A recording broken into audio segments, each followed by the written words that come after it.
Welcome to Pop Culture Retro, which was recently voted the 15th best podcast by the residents of the Golden Years Retirement Community in Boca Raton, Florida. Each show, we'll revisit some of your favorite pop culture memories with insider and outsider perspectives. Now, please help me welcome your hosts, Ike Eisenmann and Jonathan Rosen. Hello, and welcome back to Pop Culture Retro. I'm here with my co-host, Ike Eisenmann, and this is part 2 of our discussion with Disney historian Jim Fanning. So I think we left off with about your YouTube channel, which we love, by the way. It's called Tulgywood instead of Tulgywood. So how did that happen? Well, I don't know if you've seen the one of the new series I've introduced, which is called Digging the Details, and I'm doing that with my fellow Disney historian Dean Brinkerhoff. Yeah. And he was the first one to say to me, I thought it was pronounced Tulgy. And I was like, well, you know what? It is. I'm mispronouncing it. So in that episode, which is episode 1 of Digging the Details, I said, Dean, you've got to ask me about that so I can tell people. So if you watch that episode, you'll see. But I can say it here, and it's very simple. I'm just mispronouncing it. I always thought it was Tulgy, so that's what I say. But that's not how it's pronounced in the Disney movie, or is apparently supposed to be pronounced. But it's too late to change it now. I've always said Tulgy, so I guess it just makes it more unique. It makes it more my own. It's a great video series. I mean, like I said, I watched so many of them. Is Alice in Wonderland your favorite Disney film? No, and a number of people have assumed that. Yeah. And I was like, why do you think that? And they said, oh, because of because you're using Tulgy Wood. I see. That didn't even occur to me. I just picked that because that sounds like a place where all these crazy things happen. And it's kind of dark and twisted and scary. So what's scarier than, all this crazy stuff that I'm into? So it's just, and I didn't want to call it Wonderland, So I like things that are a little bit obscure. So obscure, I don't even know how to pronounce it. That makes perfect sense to me. I love it. So of course I love Alice in Wonderland. I love the Disney movie, but it's not my favorite. I'm not saying I don't like it, but it's not my favorite. Yeah. Do you want to mention your favorite, or is there too many? I mean, other than Escape to Witch Mountain, which we will assume. Oh yeah, that's not a prerequisite, believe me. Well, no, we assume that's the favorite. Yeah, right. The gentle arm twisting there, but on the part of Jonathan. Right. But no, I mean, just to briefly touch on that, I mean, that is one of my favorites in that it's one of my favorites from that era, for sure. It is by far one of the best of that era, when the movies that were being made were not necessarily the greatest. So it's definitely head and shoulders above most of them from that time. So that's the one you think of as this is really great, as well as its sequel. But I was afraid you were going to ask me what my favorite is, because it's so hard to say. Sure. I mean, there's just so many from Snow White on. How do you even begin to choose? So animated is probably Sleeping Beauty. Mm-hmm. Even the more current ones like Little Mermaid, and I mean Aladdin would probably be my favorite from that era. Right now, I mean, how can you even say? I do love Frozen. Wreck-It Ralph, I thought that was just great. Oh my gosh, and yes. Very different. It's so hard to say. And I'm sure most people have the same problem. But probably my all-time favorite, certainly from Walt Disney's era, is Mary Poppins. But you know what? I would have to jump in there too, because I'm sitting here feeling the pressure of Jonathan getting ready to ask me the same question. and it's difficult for me too, because there's so many different areas that the studio covered, and animation was always so dear to my heart. It still is today. I mean, I love animation. I think it's the most magical art form there is, period. And the fact that it is actually an American art form and pretty much mastered by Disney is just something I think is incredibly profound by itself. So I don't think I could pick one either until you said Mary Poppins, and I think that's probably it. It's because it's a combination of everything. It has animation and song and dance and a wonderful story and incredible performances, and it's just such a touching, poignant story that you kind of, I would have to agree with you on that one. Yeah. Oh, great! Love to hear it. And I think of course a lot of people would be able to say it is such a. I mean, it's not just a great Disney movie. It's a great movie. It's one of the best movies ever. Yeah. Well put. Well put. So it's easy to love. That's for sure. Well, do you have any inside info? What's going on with that Mary Poppins land that they were supposed to be doing in Epcot, or is that done now? I certainly don't have any inside information, that's for sure. But no, that was sort of on track, wasn't it? And it seems to have gotten derailed in the wake of the many unfortunate things that happened with the pandemic.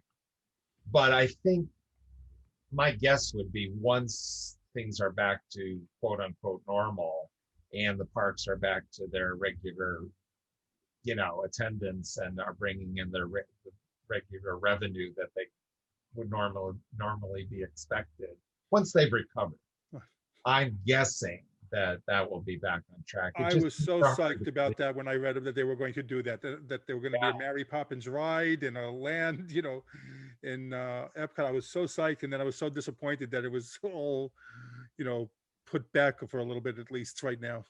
Yeah, so I don't know. Although I do have to say I was a little surprised, because part of the problem has been, and this is a little bit insidey, I suppose.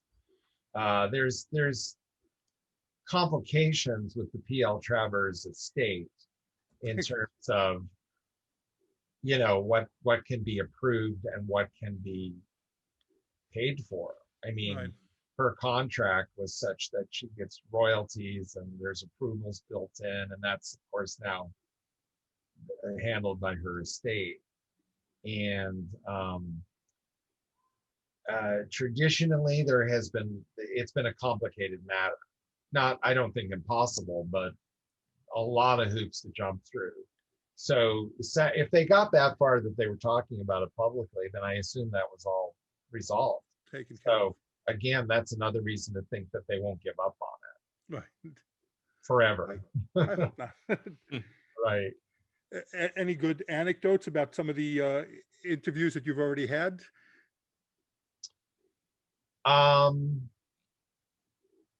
Not, maybe if I really thought about it, I could think of something. They tend, since it kind of connects with what I was saying earlier, is that they've all been so gracious and wonderful people. Therefore, there's nothing to talk about, because it's only when something goes wrong that there's a story. Oh gosh, of course. Yeah, absolutely. Right. I mean, I'm sure that's been true with you, Ike, when people have interviewed you. If if it was a great experience, there's not much to say. Yeah. And I know that, for instance, like in television, like say the Star Trek television series, sometimes when the actors that were guest stars are interviewed about their time on Star Trek, everybody assumes they're going to have all these great stories. Well, unless they didn't get along with William Shatner, or a light fell from the ceilings and almost killed them, there's nothing to say. They worked on it for 1 week. It's 1 week out of their lives. Everything went smoothly. Everything was great. They made a great show. That's their story, and there really isn't a story. Yeah. So it's kind of the same with me. The story, unfortunately, I mean, in terms of wanting to hear anecdotes, the stories have been that they were also wonderful. The one that I sort of gravitate toward is that when I visited Mark Davis at his house, he and Alice invited me one time when I was interviewing him, when I was interviewing Mark. Alice said, well, you should come to the house and visit. I was like, well, of course, how great. Wow. And they had, that was just when Mark was starting to have trouble with walking, because, you know, at the end of his life, he had a cane. And so he was having a little difficulty walking. So they had just installed an elevator in their house, so he wouldn't have to use the stairs. And it was an actual elevator, but it was, as you can imagine, since it was a private home, it was small. So we were going to take the elevator down to his studio because he wanted to show me some of his art, which was incredible. And I was super excited about that. But Mark and I got in the elevator and it was brand new. They had just put it in, so he was not used to it. And Alice was saying to him, now, Mark, remember, you can't push that one button. Don't push that one button, because that stops the elevator. And if it stops the elevator, I'm going to have to go downstairs to the and push the button to make it work again. So do not touch that button. Oh, of course, he immediately pushes the button. So, oh no. So Alice was like, okay, I'm going to go downstairs. It's going to take me 2 minutes to get down there, but I'll do the reset button. So off she goes. So I was stuck on an elevator with Mark Davis for about 10 minutes. Oh my gosh. So, Okay. And he just started laughing. It was just so funny. And he was just such a delightful, he was very droll. He was just a droll person. So it was kind of funny. And as long as we got out okay, it was it was a little claustrophobic. But I think there are worse people to be stuck on an elevator. Oh, sure. Mark Davis. Do you have any dream interviews that you haven't done yet? Oh gosh. That is, I wish I had a great answer for that. But I guess I just don't think that way. I mean, I was lucky enough to interview 4 of the 9 old men. Right. Yeah. And Wow. I also spoke to Ward Kimball, but never actually interviewed him. So if you count him as 5, I spoke to Willie Reitherman once too. So that's 6 of them. So I wish I could have talked to the other 9 old men. That, you know, and the other people, of course, Walt Disney himself, but people that are still with us, Angela Lansbury, maybe. I think I would, Julie Andrews, I think I would love to talk to them. But you know, the other thing is that if it's people that have been interviewed a lot, I don't necessarily want to do it myself. It would be great if I did. Mm-hmm. But when I was working on Disney News, there was one point where it was looking like I'd get to talk to Julie Andrews. So I was really excited, but it didn't happen.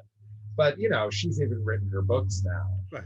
Wonderful. Anybody out there that has not read Julie Andrews' 2-volume autobiography, it's fantastic. She is quite a writer. She's been writing for a really long time now. So she's an excellent writer. So they're beautifully done. Beautiful stories, beautifully done. So you'll probably have to cut this part out, Jonathan, because this is a boring question. The answer is boring. The question's great. The answer is boring. I agree with you totally that some of the best interviews are the ones that are not normally interviewed, and they have a lot of fascinating behind the scenes story. I reached out also to the kids from Chitty Chitty Bang Bang, and only one responded to me, and he did not want to have anything to do with it. He just said it was a different time in his life, and he didn't want to talk about, the movie. And I was, so disappointed because I love that movie, but but I got it. I'm not surprised. You never hear anything from him. That's the one, right? He turned me down. Yeah. But he was very nice. He was very gracious, but he turned me down. I would say Heather might be a possibility for you. I'll have to reach out because but that's why I normally tend to look for the people who have not been interviewed as much. Try to see. Yeah. There are some fascinating. Everyone has been, who I've interviewed, and I mentioned this to Ike before. Everyone that I've interviewed that's been on something has been really nice, really gracious, and that's probably why they agreed to be interviewed. If they didn't want to, then that's the personality, I guess. Yeah. Well, it does make I've never made any attempt to contact him, but for instance, Michael Anderson Jr., who is not a well-known actor as actors go. He was in Search of the Castaways with Haley Mills, and I just love his performance in that. And therefore, I've seen other things that he's done, and like he's in The Sundowners, which was nominated for all kinds of Oscars, and also stars Robert Mitchum, Deborah Carr, I think. Glynis Johns is in it, and Peter Ustinov, and he has some great. Have you ever seen that one, Ike? Have you ever seen Sundowners? No, I have not seen that film. I bet you would really enjoy it just because he's a kid, so I assume you would relate to that. And here he is having all these wonderful scenes with Peter Ustinov. Oh yeah. I do relate to that. Most yeah, certainly. I bet. So and then he's in The Greatest Story Ever Told. He was best friends with Sal Mineo. He has this incredible, and made many other movies and TV shows. I think he only fairly recently retired even from acting, like say a decade ago. So maybe he'll see this and he'll say, hey, I would love to be interviewed. Well, that's one of the things with Ike. I mean, when I first talked to Ike, that was one of the things I was fascinated with a connection to Betty Davis. I was like, wow. Yeah, and I'm sure that's a question you get asked a lot. That's probably one of the first. Yeah, absolutely. People are very interested in that, and I do have some wonderful stories about her, and I've actually written a memoir about my life and my career, and I go into quite a fair amount of detail about them, about my experience with Betty, and it is interesting because it's unique in such a unique way. I'm being very clever here because she and I spent more time together on that show practically than she did with anybody else because we were standing side by side for so long. Yeah. And to learn about such a massive star, a star of her caliber, was a very human, very at times insecure, and but most of the time in such command of everything going on around her. And she would kind of joke with me about it on the side, and I really did have a special time with her. So I do get asked about that a lot, and I don't go into all the great detail of everything, but yeah. So this, I was just making a note to watch Sundowners. I have to check it out. But the huge generational gap between the two of us was really palpable to me, and as well as to her. And she kind of took me under her wing in an interesting sort of way. So I had a very, very special time with her. And Christopher Lee was just beyond incredible. And of course many others. It's like I have my collection of movie stars that I had a chance to work with and be around, and that's just another priceless series of experiences that's just hard to qualify, because I mean it's kind of even overwhelming to me, as much as I've thought about it. And then when I do think about it, I kind of catch my breath every once in a while, and I really feel lucky. Yeah. Oh, wow. I can't even imagine. Uh, I know, believe me, I was thinking about it, anticipating talking with you. But some of the people you've worked with have been, you know, legends. So, wow. Yes. Yeah. Most definitely. And were you into classic films as Very much so. when you oh, Yes. wow, Oh, that's yes, very really much so. I wow. was a fairly big consumer of, well, when I was growing up, television had moved into, the more expanded arena of, I want to say UHF, but off channels that were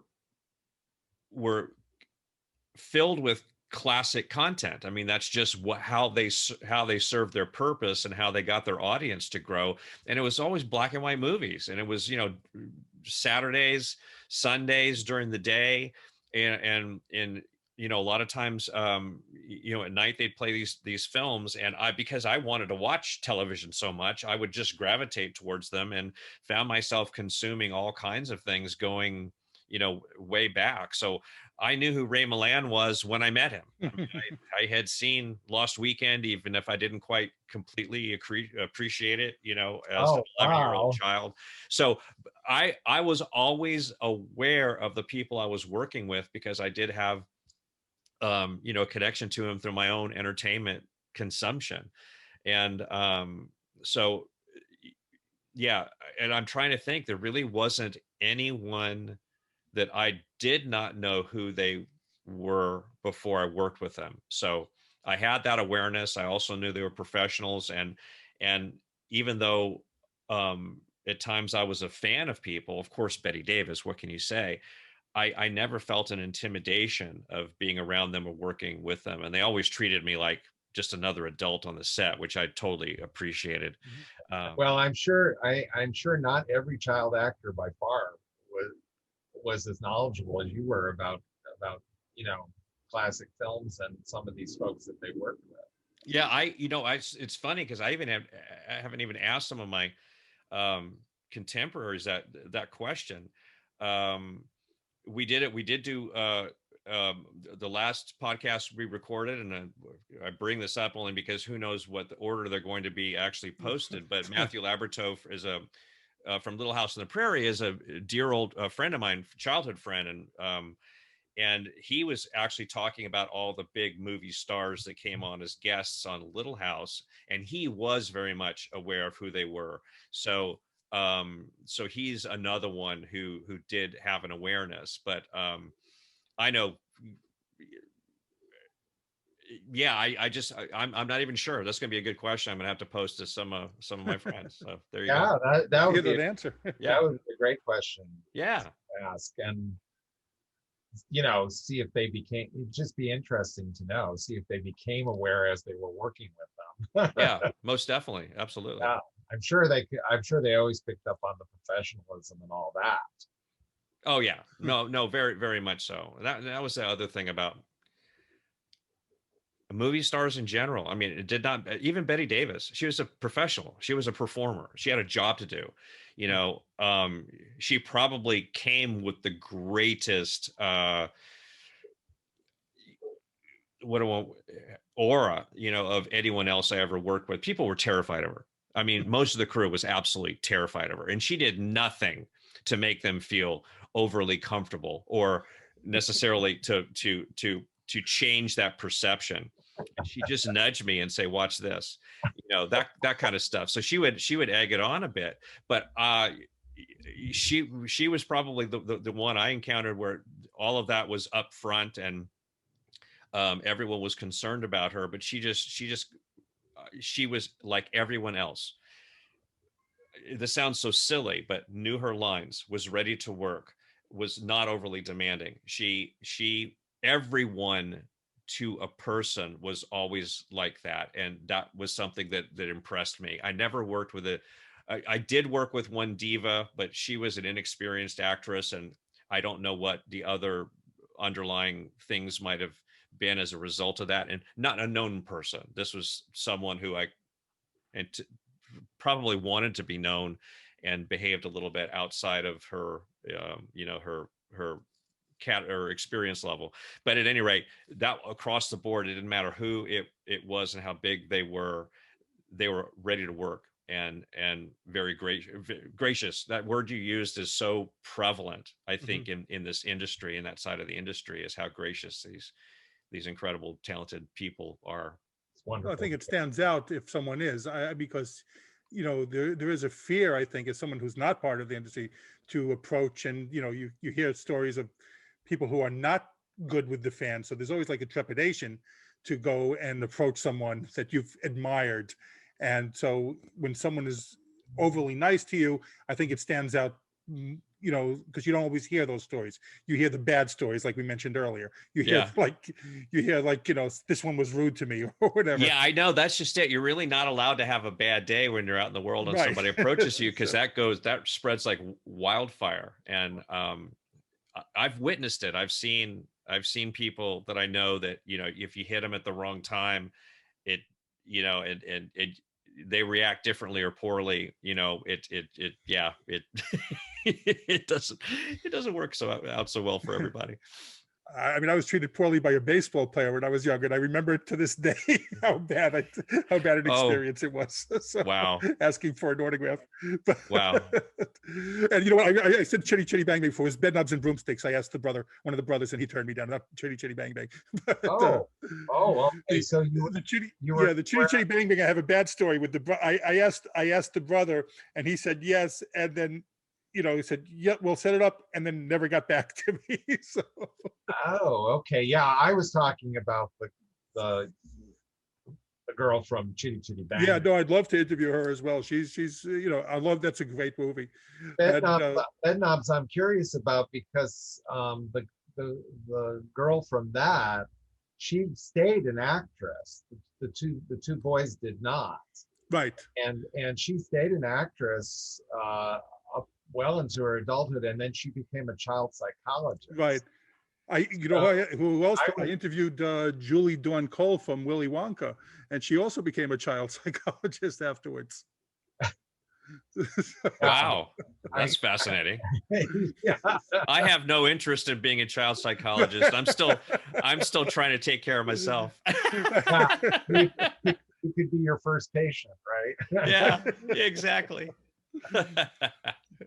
Well, I'd like to. I'll start this one more line of questioning, if you don't mind. I'll ask there. You also posted about in one of your videos about Disney rides that never came to be, that which also just fascinated me. You showed it was the same video that you showed the Haunted Mansion, which was called just the Haunted House at the time. So what were some of the rides that you saw that would just look great but never happened? Oh well, there are a lot of them. That's pretty usual in this in that industry. And I would say not so much the time of Walt Disney, because if he started something, he generally finished it. There's some exceptions, but even if they evolved into something else. But I'm sure you've both seen that Imagineering story series on Disney Plus. Oh, fantastic! Yes. Yeah, so they mentioned a few of those, and they mentioned a few that started out as something and became something else. So I think I'm going to disappoint you on this, Jonathan. Probably if I thought about it for a while, I could think of something. Next time you're on, I'm going to grill you. Right, exactly. I'll have to be better prepared. No. No, I think we don't like better prepared. We like to just have a conversation. Off the cuff, right? It's unfair, but I get you. Yeah, and I think that I've written quite a bit about the theme parks, but the focus is always what's there.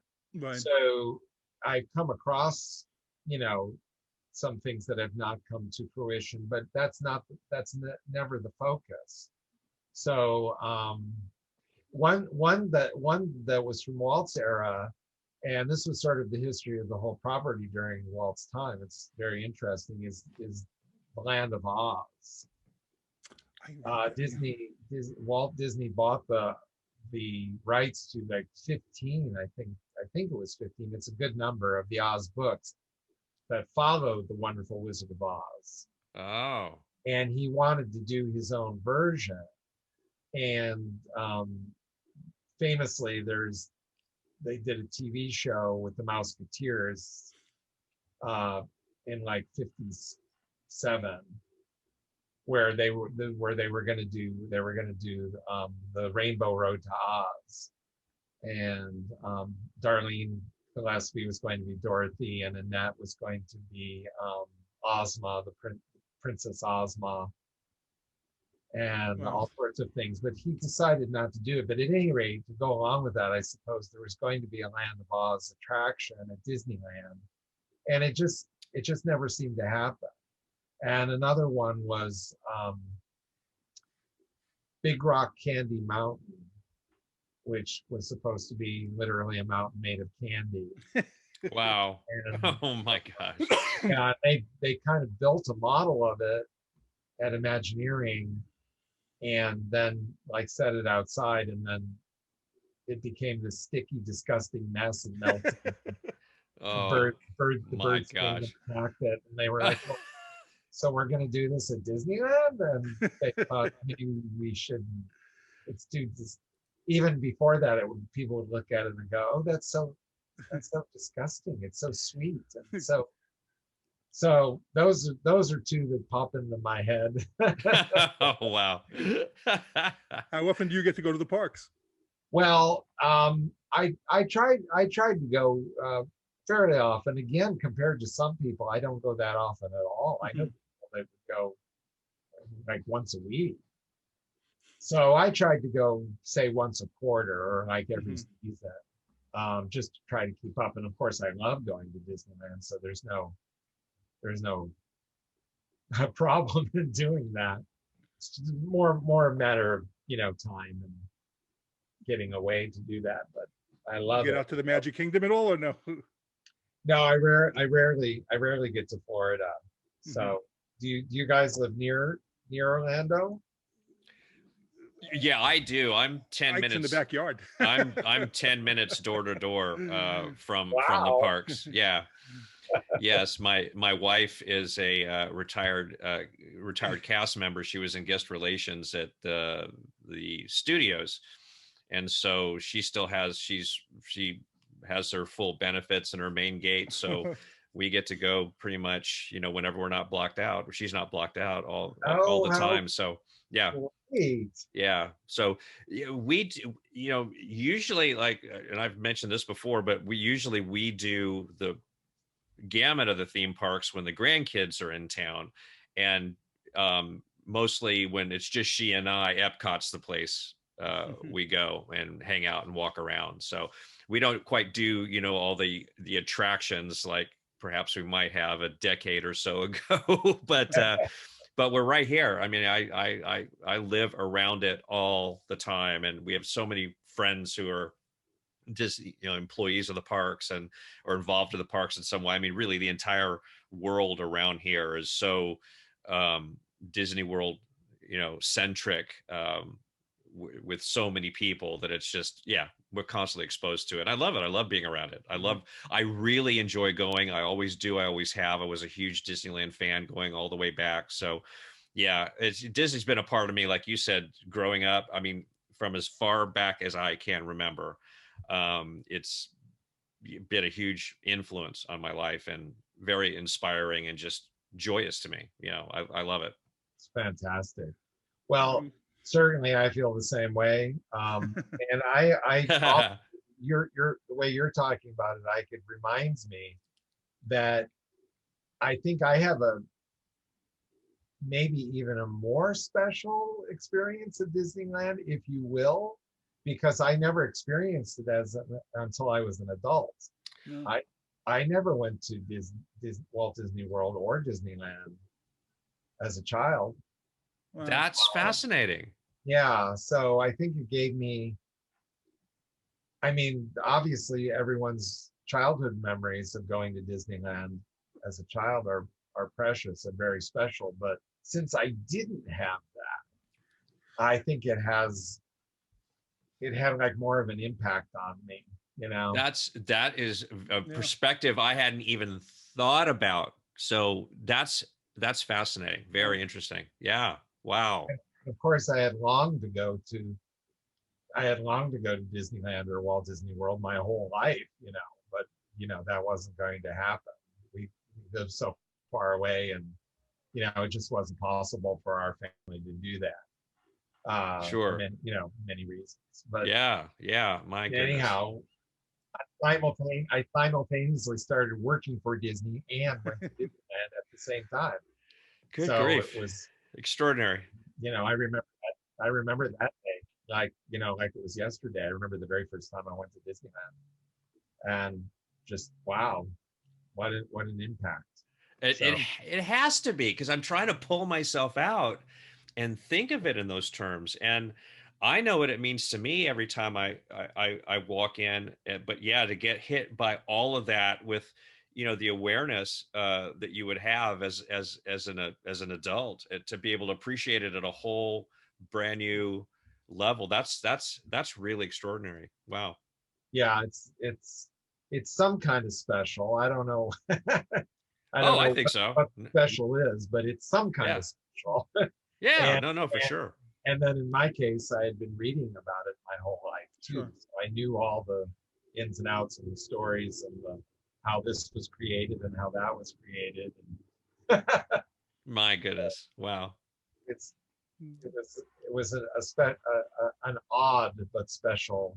I think just the park is special in general. I mean, like, you know, I went as a lot as a kid too, but even when I go now, I remember being on those rides, the same rides now, you know, with my kids as I went with my parents. So it's just like, you know, you get that whole circle in your mind. So it's just such a special place still to me going into today. Oh, that's really fun to hear. Yeah. Yeah, and you know, most of the people I know or deal with, I guess you would say, they all have very, very special Sure. relationship to the parks and love going.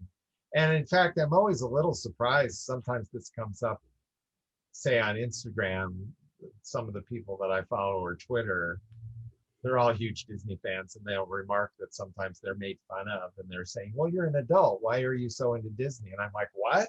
I would never think that. I would never think that thought. Probably To me, because that's same here. blasphemous. Yeah, but I don't get that. It's Disney's for everybody, Sure. and anybody that thinks it's just for children, they're just wrong. A lot of times it's much more fun without the kids. There you go. Especially if you go to Epcot, right, Ike? Yeah, exactly. Well, we love doing it obviously with the kids to see Right, them, sure. you know, Absolutely. how they take it in, and then of course, you know, we enjoy our time of just getting to watch and soak it all in. Well, That's great. Jim, I want to thank you so much for joining us today. I would love, you know, really, you're welcome back anytime. So it's, and we would love to have you back. I don't even think we even scratched the surface of things that we could ask you about and talk to you about. But I appreciate it. And for those, and we're going to put down your social media pages here, but again, it's Tulgey Wood TV Right. is your YouTube channel, and I highly recommend it. It's really, especially if you're like a pop culture or retro fan, you know, nostalgia, you have so many things there for everyone. It's such a great channel. Oh, well, thank you. And I just started a brand new series just this week, which is called VIP Visits. So that's going to be a series of interviews, kind of like what you guys do. I hope I do it half as well as you do, where I'm just going to be talking with, you know, a guest, and there's certainly going to be Disney folks, but A lot of Disney-centric stuff, right? yeah, it's going to be all over the Oh, map. I look forward to it. And no, and like I said, and you have open invitation. Anytime you'd like to come on, just drop me a line and we'd love to have you. Thank you. I would love to come back. This has been so much fun, and maybe I can answer some of the questions a little more thoroughly next time. Yeah, we'll give you a heads up next time. Make it fair. No, it was lovely having you, Jim. This is, and yes, I have to underscore what Jonathan said. Your YouTube channel is like so informative, so entertaining, and yeah, if you have any connection to Disney material of any kind, or animation, it's truthfully a wonderful trip down memory lane in so many different avenues. And I just have to thank you for being such an incredible enthusiast, because we wouldn't have all of this if it weren't for people like you. So I certainly appreciate it, and I'm a big Fanning fan. Wow. First of all, you better trademark that before I steal it. Well, I was wondering if anybody else had said it. It popped into my head, and I thought, no, I got to run with it. Oh, that's the writer in you for sure. Yeah. But that's a great honor, especially coming from you, Ike. That's a great honor. And to both of you, I thank you for inviting me. This has been just terrific. I really enjoyed it. Well, thank you. So again. Glad to hear. Thanks again. And that's been another edition of Pop Culture Retro. On behalf of Ike Eisenmann and myself, we thank you for listening. Bye-bye. Thank you for listening to Pop Culture Retro, where no one was hurt during the making of this podcast.